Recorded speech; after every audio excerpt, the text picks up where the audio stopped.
Nadie en la familia Windermere hablaba del acuerdo en voz alta. Ni en la mesa del comedor, ni en el porche al atardecer cuando el cielo se tornaba del color del cobre viejo y el ganado se acomodaba en silencio. Simplemente se entendía, de la manera en que ciertas cosas se entienden en las familias rancheras, que Byron no honraría porque su padre había dado su palabra, y la palabra de un Windermere era la única moneda que nunca perdía su valor por estos lares. Byron no había discutido. Esa era la parte que más lo perturbaba cuando yacía despierto por las noches escuchando el viento arrastrarse por la hierba alta. No había peleado. No había hecho siquiera la pregunta que más pesaba en su pecho. Simplemente asintió junto al lecho de su padre, viendo cómo los ojos del anciano buscaban en su rostro alguna resistencia y no encontraban ninguna. Y con eso había bastado. Lo que Byron sabía sobre All Assurance cabía en un solo aliento. Era la hija menor de un ranchero de 2 condados al oeste. Un hombre al que su padre había llamado alguna vez la persona más silenciosamente poderosa con quien jamás estreché la mano. Más allá de eso, Byron no sabía casi nada. Nadie había ofrecido una descripción. Nadie había mencionado su edad, su temperamento, su historia. Lo único que el viejo capataz Cord había dicho cuando Byron lo presionó fue, no es lo que nadie espera. Luego se alejó y nunca elaboró más. Byron se había construido una imagen de ella en la mente, como un hombre construye una cerca, no porque quisiera, sino porque el espacio abierto lo incomodaba. Se dijo a sí mismo que era callada. Quizás algo severa, de la manera en que ciertas mujeres criadas en ranchos aislados podían serlo. Práctica hasta la médula. No era una imagen de la que estuviera orgulloso. Pero la había dibujado de todas formas. La mañana de la boda llegó como llegan la mayoría de las mañanas difíciles. Sin drama, sin aviso. Solo una luz gris pálida empujando por la ventana del barracón y un gallo haciendo su indiferente anuncio al mundo. Byron se vistió despacio. Su camisa buena había sido planchada y dejada doblada sobre la silla junto a la puerta. Sus botas habían sido lustradas por alguien que lo había hecho en silencio y sin que se lo pidieran. Las pequeñas amabilidades tienen una manera de sentirse como presión cuando un hombre ya carga con suficiente. Cabalgó solo hacia el oeste. El camino lo llevó por un corredor de viejos mezquites y a través de 2 cauces secos antes de que la tierra se abriera en la amplia extensión pálida que pertenecía a la familia Surenki.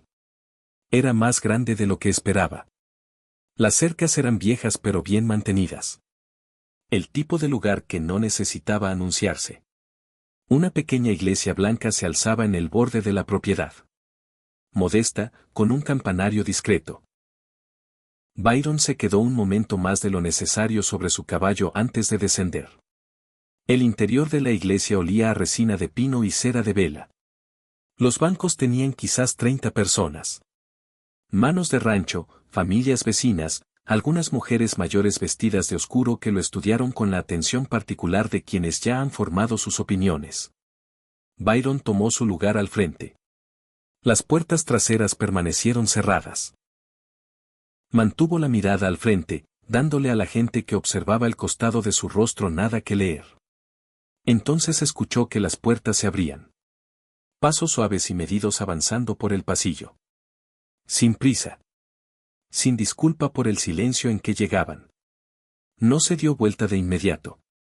Esperó, como su padre siempre le había dicho que esperara. Y luego ella estuvo a su lado. El velo era de marfil, fino como la neblina de la mañana. Ella miraba directamente al frente hacia el ministro, no a Byron, no a la sala. Solo hacia adelante, como si ya hubiera decidido que, pasara lo que pasara, lo enfrentaría de pie. El ministro comenzó a hablar. Byron escuchó quizás una palabra de cada 5, porque intentaba comprender lo que veía a través de ese velo. Intentaba reconciliar a la mujer parada junto a él con la figura sencilla y anodina que había construido en su mente durante 3 meses. Las 2 imágenes no encajaban. Se negaban a superponerse. Cuando el ministro asintió suavemente y pronunció las palabras que indicaban que era el momento, Viola levantó el velo con ambas manos, lentamente, sin vacilación. Byron Windermere, un hombre que había domado caballos, enterrado a su padre y que nunca había sido descrito como alguien que perdía la compostura, se quedó de pie en esa pequeña iglesia blanca en medio de ningún lugar y olvidó por completo lo que estaba a punto de decir. La mujer a su lado no era lo que esperaba. Pero lo que verdaderamente lo desconcertó no fue simplemente lo que vio. Fue la expresión en sus ojos cuando ella lo miró por primera vez.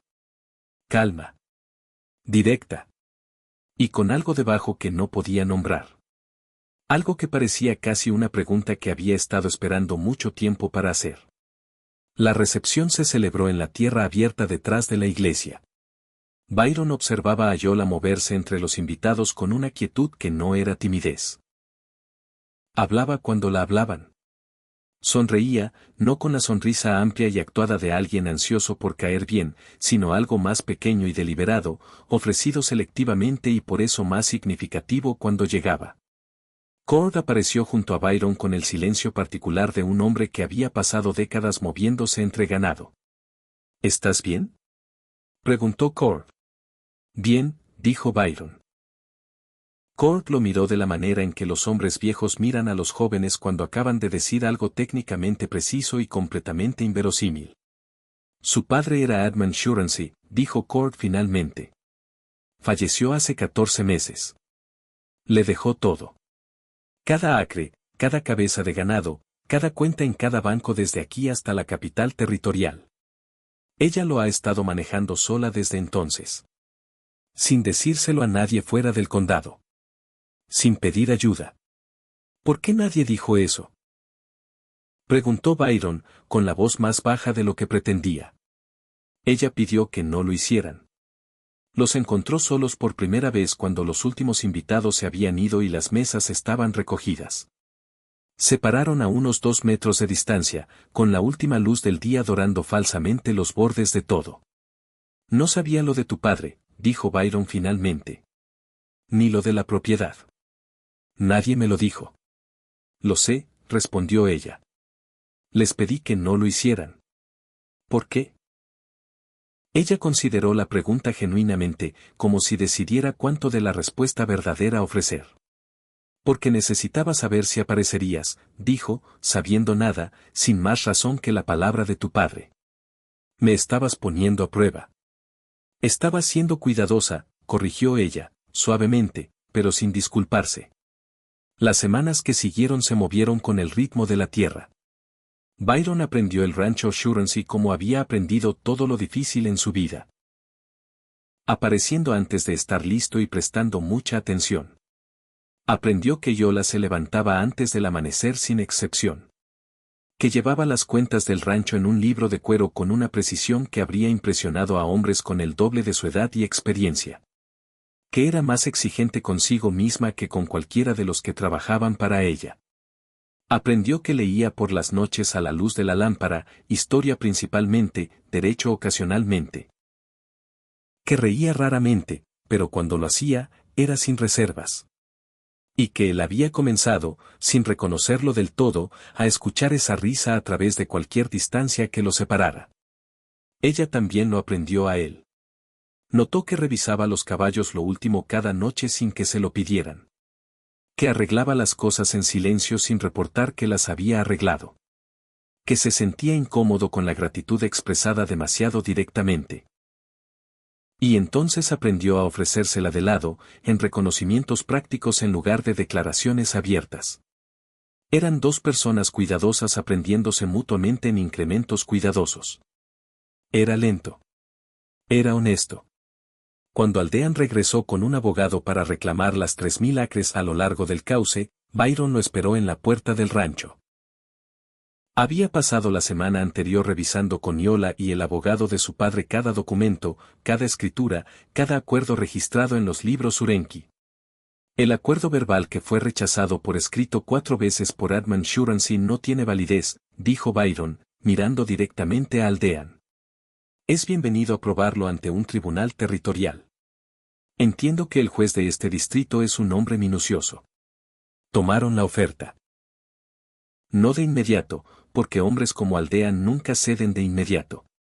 Pero al final de la semana siguiente, el acuerdo estaba firmado. Las tierras del este y sus derechos de agua permanecieron como tierra Windermere. Iola leyó el documento firmado en la mesa de la cocina un viernes por la noche. Lo leyó 2 veces.